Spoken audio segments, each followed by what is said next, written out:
만나서 반갑습니다. 저는 수학을 가르치는 안정윤입니다. 자, 여러분 오늘은 제가 수학을 잘하는 학생들 그리고 수학을 조금 어려워하고 잘 못하는 학생들에 대해서 얘기를 좀 해볼까 해요. 내가 어느 쪽에 들어가는지 한번 생각을 잘 해보면 좋을 것 같은데 스스로 객관적인 판단을 한다면 어느 쪽인 것 같아요? 두 친구를 이렇게 비교를 해보면 기본이 이렇게 잘 쌓여있는 친구들이 보여요. 초등학교 때부터 잘 기본을 쌓아와서 공부하는 방법 자체를 아는 친구들, 보통 그런 친구들은 수학을 잘하는 친구들에 속하게 되는데, 기본이 없다 치고 거기서 그래도 우리가 올라가려고 노력을 해야 되는 입장이다 보니 수학을 잘하는 친구들이 어떻게 공부를 하는지 좀 들여다봐야 되지 않을까라는 생각이 들어서 영상을 좀 준비를 해봤습니다. 수학을 잘하는 친구들을 이렇게 지켜보면 여러분들이 볼 때는 샥샥샥샥 풀어나가는 것 같지, 근데 이 친구들이 어려운 문제를 접했을 때, 이 어려운 문제라는 건 난이도는 사실 사람마다 달라요. 체감 난이도는. 근데 그냥 보통 우리가 뭐 수능 모의고사로 쳤을 때 조금 어렵게 시작하는 한 12번, 13번 뭐 요 정도, 그냥 조금 어려운 사점, 얘네들을 맞아야 내가 2등급을 받을 수 있다 정도의 문제로 생각해 볼게요. 아주 어려운 한 뭐 4개, 3개 빼고 그 나머지 그 바로 아래를 생각해 보자고. 그러면 우리가 그렇게 조금 어려운 문제들을 마주쳤을 때 얘네들을 되게 잘 짚고 넘어가야 될 텐데, 그 친구들은 과연 공부를 어떻게 할까를 여러분들이 좀 봐야 되지 않을까라는 생각이 들어요. 제 얘기를 들으면서 난 이렇게 공부하고 있어 라는 친구들은 수학을 잘하는 친구들에 속할 것 같아요. 일단 선생님이 생각했을 때에는 가장 중요한 게 능동적 학습이에요.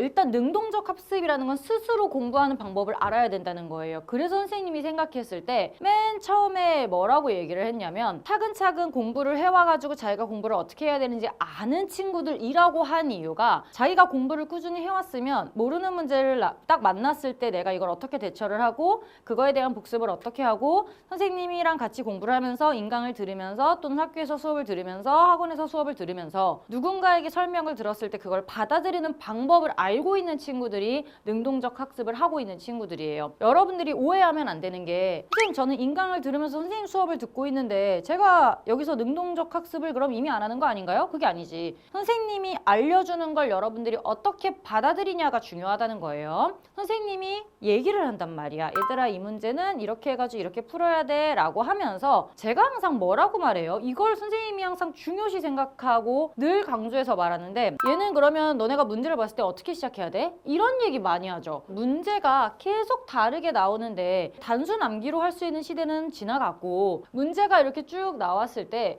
우리가 한 줄 한 줄 읽으면서 얘네를 스스로 해석하고 개념을 끌어와서 뭔가를 찾아줘야 돼. 그러면 얘네를 우리가 정말 완전히 처음 보는 문제냐? 그거는 아닐 거예요. 그럼 그렇다고 아는 문제냐? 당연히 그것도 아닐 거예요. 근데 문제를 읽고 해석을 하다 보면 분명히 우리가 공부한 어떤 파트의 어떤 내용을 이용해서 문제를 낸 거구나. 아, 이거랑 조금 비슷한 문제들, 이 풀이법과 비슷한 풀이법이 내가 전에 풀었던 어딘가에 있었겠구나가 분명히 떠오를 거란 말이에요. 근데 공부를 잘 못하는 친구들은 이게 다 새로운 거야. 왜냐면 그 전에 우리가 계속 문제를 풀어봤자 이 문제가 왜 이렇게 풀리는지는 모르고 그냥 이 문제는 이렇게 푸는 거구나 하고 쭉쭉쭉쭉 쓰고 넘어갔으니까, 그걸 우리가 쉬운 말로 뭐라고 해요? 외워서 풀었다고 하지. 그러면 지금 우리한테 딱 주어졌던 얘만 풀 수 있는 거야. 거기서 여러분들이 왜를 계속 던지지 않으시면 A를 살짝 꼬아가지고 스몰 A로 나타냈을 때 얘는 그래봤자 이거랑 똑같으니까 이게 되는 거잖아가 안 되고, 그 말에만 집중해서 가면 조금만 바뀌어도 못 푼단 말이에요. 근데 그런 시대는 지났잖아. 난이도가 높아진다라는 느낌보다는 여러분들이 문제를 스스로 해석해서 풀어야 되는 느낌들, 그리고 공부하면서 개념서에서 우리가 얘기했던 것들을 실전에 정말 적용을 해서 나오는 문제들이 많아졌어요. 이번 수능에서도 그렇고. 그래서 난이도가 높아졌다라고 말할 수는 없지만, 정말 공부를 꼼꼼히 하고 이해를 되게 잘해야 이 문제를 해석했을 때 뭔가 끌어올 수 있는 힘이 있겠구나라는 생각이 지금 들고 있어요. 자, 그래서 여러분들이 그럼 공부를 어떻게 해야 되냐, 일단 그 방법을 보기 전에 우리 필요성을 먼저 얘기를 좀 해볼게요. 여러분들이 스스로 공부를 하게 되면 제가 누차 매번 얘기를 하는 건데, 여러분들 스스로의 약점과 강점을 파악할 수가 있어요. 내가 이해를 하고 있는 거, 이해를 못하고 있는 거, 내가 잘하는 거 못하는 거를 알아야 우리가 채워놓고 수능 시험장에 들어갈 수 있을 거 아니야. 스스로 뭔가를 알고 모르고를 체크할 수 있어야 이게 될 거 아니에요. 그쵸? 그래서 여러분들이 약점을 보완하기에 일단 가장 기본적으로 갖춰야 되는 게 스스로 공부하는 방법을 아는 것이다. 두 번째, 응용력과 시간 관리 능력이 향상된다. 이것도 마찬가지인 게 응용이 뭐예요? 이해를 하고 그 기반에서 이제 추가적으로 응용을 해줘야 비슷한 문제를 풀어나갈 수 있는 건데, 여러분들이 이제 어떤 문제를 보고 그걸 그대로 풀어내기만 하고 왜가 없다면 그럼 여러분들이 이제 이 문제를 제외한 응용된 문제는 절대 못 푼다는 거야. 깊은 이해가 없고 그냥 그 문제만 단순하게 풀어왔으니 외우듯 공부를 했다 보니 뭔가 설명이 바뀌어 있으면 못 푼다는 거지.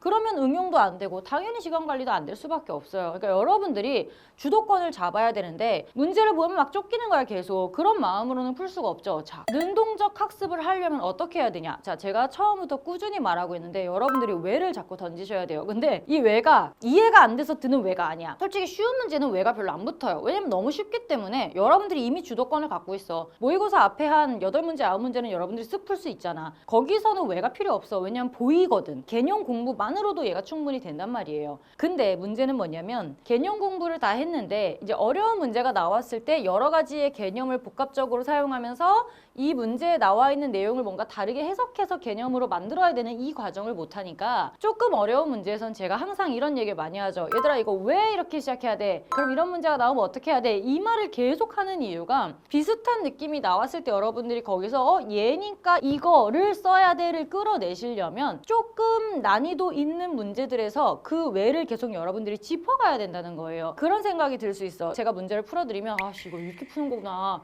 아씨 게으르다 막 이러면서 여러분들이 막 그런 말을 하면서 풀잖아. 왜 어려운지를 생각해봐. 그러면 여러분들이 어디서 못 풀었는지를 찾을 수 있어요. 맨 처음에 문제를 읽고 해석 자체를 못했을 확률이 일단 높아. 어려운 문제일수록. 그래서 우리가 첫 줄도 못 쓰는 거 있죠. 그럼 여러분들의 왜는 어디서 시작해야 되는 거야? 그냥 맨 첫 줄에서 시작해야 되는 거야. 왜 이렇게 선생님이 시작을 하셨지? 제가 분명히 수업 중에 얘기를 할 거예요. 얘들아 이거니까 이렇게 가야 되지 않아? 이렇게 시작해야 되지. 이게 좀 어렵지. 이렇게 얘기를 할 거란 말이야. 그러면 여러분들도 아 얘가 이렇게 시작하는 이유에 대해 혼자 다시 복습하면서 생각을 하셔야 되는 거예요. 그냥 아 이거니까 이렇게가 아니라 아 이 문제는 이런 내용이니까 이런 개념이 쓰일 거면 이렇게 푸는 방법이 여러 개가 있을 텐데 그중에 이렇게 풀었구나를 여러분들 스스로 다시 하셔야 돼요. 내가 얘기해 주는 건 잠깐이고 여러분들이 혼자 풀 때 완벽하게 풀어내고 이게 한 달 뒤에도 이 문제를 봤을 때 이걸 풀 수 있으려면 그 외가 엄청 많이 붙어야 돼 사실은. 그래서 정말 여기서부터 여기까지가 계산이다. 그럼 이 계산에서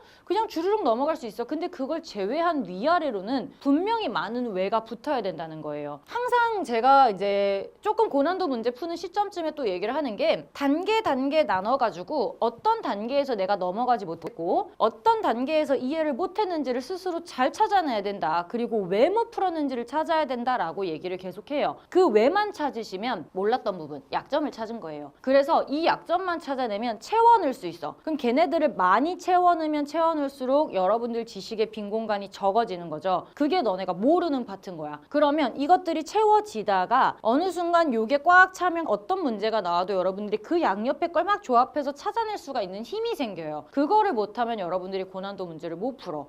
그래서 이제 여러분들 제로는 우리가 빨리 끝날 거고 그 다음 바로 한 큐로 넘어가시면 어려운 문제를 확 체감하게 될 거야. 그때 여러분들이 아 이거 왜 이렇게 어렵냐가 끝이 아니라 그냥 한 줄 한 줄 좀 시간을 들여서 푸세요. 한 문제 푸는데 그냥 5분 만에 다시 다 풀어보고 내일 또 풀어봐야지 이게 아니라 정말 어려운 문제라면 내가 이걸 이해하기 위해 한 문제 한 문제의 시간을 많이 들여서 그 이유를 옆에다 사각사각 적는 거야. 내가 틀린 이유 그리고 내가 얘를 풀기 위해 어떤 과정을 거쳤고 아 얘는 어떤 개념이 쓰였는지를 스스로 생각해서 써놓으세요 옆에. 그러면 그게 충분히 공부가 돼. 그게 여러분들이 나중에 얘를 다시 풀어볼 때 떠오르면서 분명히 도움이 된단 말이에요. 그래서 내가 틀린 이유 그리고 얘를 어떻게 다시 보완해서 확인을 하고 뭘 내가 여기다 추가를 해야 될지 이제 써놓으시는 거죠. 그러면 잊어버리지 않아요. 이게 사람이 생각보다 정말 잘 잊어버려. 내가 이걸 안 써놓으면 나중에 다시 풀었을 때 아 이게 뭐였지? 그때 분명히 뭔가 있었는데 생각이 안 나! 막 이거 있죠? 그럼 진짜 미치겠는 거예요. 또 시간 낭비를 하니까 그냥 적으세요. 나중에 또 봐야 되기 때문에 절대 한 번 보고 알지 못하니 그런 식으로 지식을 차곡차곡 쌓을 수 있게 많이 적어 놓으시라는 거고요. 이 이유를 적으면서 내가 이거 문제 비슷한 거 뭐 있었는데 막 이런 생각이 들면 일단 찾으세요. 시간 많잖아 우리 아직. 개념서랑 우리가 풀었던 문제 중에 애매하게 기억이 나. 막 도형은 기억이 나는데 문제가 몇 번인지 기억이 안 나. 대강 어느 쪽이었는데 하면 그 대강 가서 찾아. 그러면 문제 뭐 한 50개 안에 있겠지. 그렇지 않겠어요? 있어요? 그 파트 안에 있겠지. 그러다가 기억이 안 나면 저한테 물어보셔도 돼요. 그럼 제가 빨리 찾아드릴게요. 근데 이거를 나한테 물어보는 것도 좋지만 사실은 스스로 찾아보면서 그 기억을 약간 돌리면서 내가 옛날에 이런 비슷한 문제가 뭐였지 하면서 찾는 그 기억하는 과정 있죠. 그것도 여러분들한테 도움이 돼. 딱 그 문제를 찾았을 때 어떤 걸 또 느껴야 돼? 이 문제와 이 문제를 다시 비교하면서 내가 왜 어떤 점에서 비슷하다고 느꼈고 여기서 그럼 다른 점이 있다면 뭐가 다르고 이 문제는 이렇게 출제를 했고 이 문제는 이렇게 출제를 했네. 이 문제는 이거보다 요런 게 더 포함이 됐네. 이런 걸 여러분들이 스스로 확인할 수 있어요. 그러면서 문제를 이런 식으로 꼬아서 낼 수도 있구나 까지 여러분들이 보시면 그 다음 과정들에도 여러분들이 비슷하게 유출을 할 수 있겠지. 물론 다음 시험을 유출할 수는 없어도 시험 문제를 만났을 때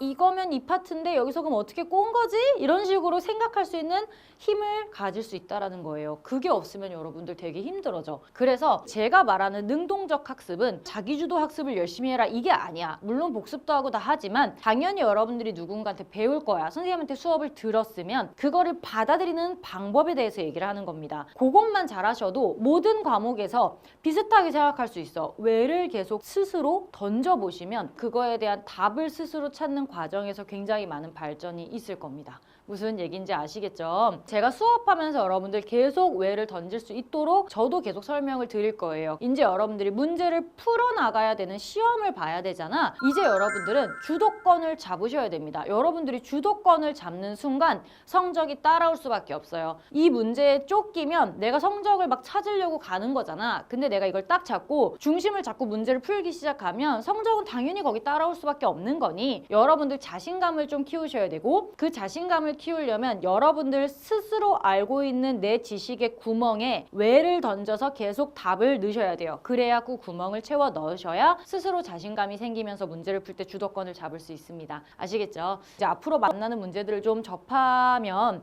이거 이렇게 왜를 자꾸 던져보라고 하셨어 라는 생각을 가지고 좀 접근해 보시면 좋겠습니다. 제가 여러분들 앞으로 문제 풀어드리면서 스스로 왜를 던져야 되는 부분 그리고 최대한 저는 꼼꼼하게 설명을 하는 편이니까 제가 꼼꼼하게 설명할 때 여러분들이 그냥 그렇구나 하고 흘리지 마시고 계속 체크하세요. 선생님이 이렇게 말씀을 하신 이유는 뭐니까? 라는 거를 저랑 같이 스스로 꼼꼼하게 공부를 해주시는 여러분이 되셨으면 좋겠습니다. 아시겠죠? 자, 그럼 우리는 강의에서 만나도록 하겠습니다.